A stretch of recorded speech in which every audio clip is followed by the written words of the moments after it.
राज्य सरकारनं मराठा आरक्षण संबंधीच्या शिंदे समितीला मुदतवाढ दिल्यानं आंदोलक प्रचंड आक्रमक झालेले आहेत। गावबंदी सोबतच आंदोलकांनी आता मंत्र्यांच्या नियोजित कार्यक्रमांनाही कडाडून विरोध सुरू केलाय। सत्ताधारीच नव्हे तर विरोधी पक्षातील नेत्यांनाही विरोधाचा सामना करावा लागतोय। अजित पवारांना त्यांच्याच बारामतीतून मागे फिरावं लागलंय, तर आमदार रोहित पवारांना युवा संघर्ष यात्रा स्थगित करावी लागली आहे।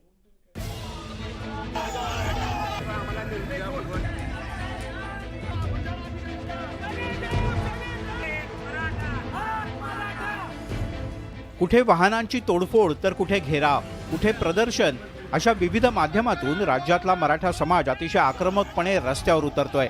आरक्षणावर तोडगा निघत नसल्यानं आता सर्वच नेत्यांना गावबंदी करण्यात आली आहे। याचा धसका घेऊन उपमुख्यमंत्री अजित पवार यांनी माळेगाव कारखान्यावर जाणं टाळलं। दुसरीकडे सकल मराठा समाजानं गळीत हंगाम शुभारंभाची मोळी सर्वसाधारण सभासदाच्या हस्ते टाकण्याची भूमिका घेतली। आमदार रोहित पवार यांच्यावर युवा संघर्ष यात्रा 2 दिवसात स्थगित करण्याची नामुष्की ओढवली। बीड जिल्ह्यातील मादळमोही गावात माजी मंत्री बदामराव पंडित यांच्या वाहनांची तोडफोड करण्यात आली, तर लातूरमध्ये रविकांत तुपकर यांना मराठा समाजाच्या कार्यकर्त्यांनी घेराव घातला। मनोज जरांगे पाटील यांच्या आवाहनानंतर राज्यातल्या मराठा समाजानं आक्रमक पवित्रा घेतलाय। प्रत्येक गावात आमरण उपोषण, आपल्या गावात किंवा आपल्या दारात कोणत्याही राजकीय पक्षाच्या नेत्याला येऊ द्यायचं नाही आणि आपणही मराठा समाजानं कोणीच राजकीय पक्षाच्या नेत्याच्या दारात जायचं नाही। गावबंदी फक्त सत्ताधाऱ्यांपुरतीच मर्यादित राहिलेली नाही, तर विरोधकांना सुद्धा याचा फटका बसू लागलाय।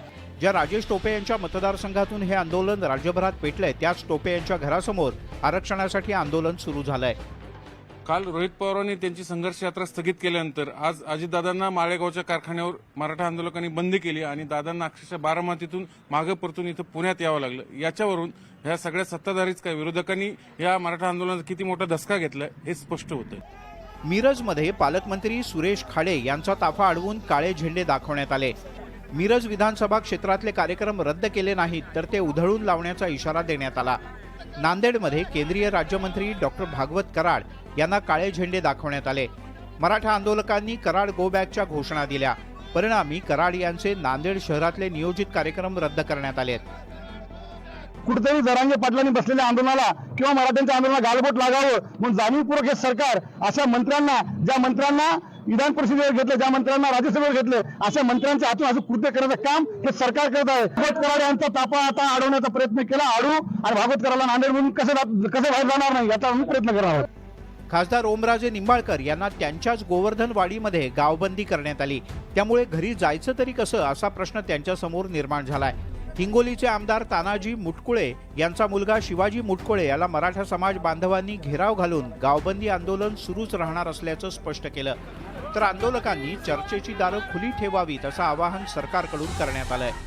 एखाद्याच्या घरामध्ये जर दुर्घटना घडली आणि त्याच्या सांत्वनाला जर आम्ही जात असलो तर तिथं अडकवायचं, एखाद्या ठिकाणी जर अंत्यविधी असेल त्या ठिकाणी अडकवायचं। मला असं वाटतं की या भावना मी समजू शकतो, भावनांचा उद्रेक झाला, या मताशी दुमत असण्याचं काही कारण नाही, परंतु आरक्षण आम्हाला नक्की द्यायचं आहे, ते आम्ही देऊन दाखवू। परंतु आमच्या देखील सरकारच्या भूमिकेमध्ये येऊन या सगळ्यांनी विचार केला पाहिजे, कारण आम्हाला टिकणारं आरक्षण द्यायचं। पंढरपूरमध्ये कार्तिकी यात्रेच्या महापूजेला येताना आरक्षणाचा अध्यादेश घेऊनच या अशी भूमिका मराठा समाजानं घेतली आहे। एकंदरीतच मनोज जरांगे पाटील यांनी शांततामय मार्गानं उपोषण सुरू केलं होतं, पण नेत्यांना गावबंदीची घोषणा होताच राज्यभरात त्याचं लोण पसरलंय। कार्यकर्ते थेट नेत्यांना विरोध करू लागलेत। परिणामी मराठा आरक्षणाचा प्रश्न मार्गी लागण्याची गरज निर्माण झाली आहे। पुण्याहून चंद्रकांत फुंदेसह ब्युरो रिपोर्ट, न्यूज 18 लोकमत।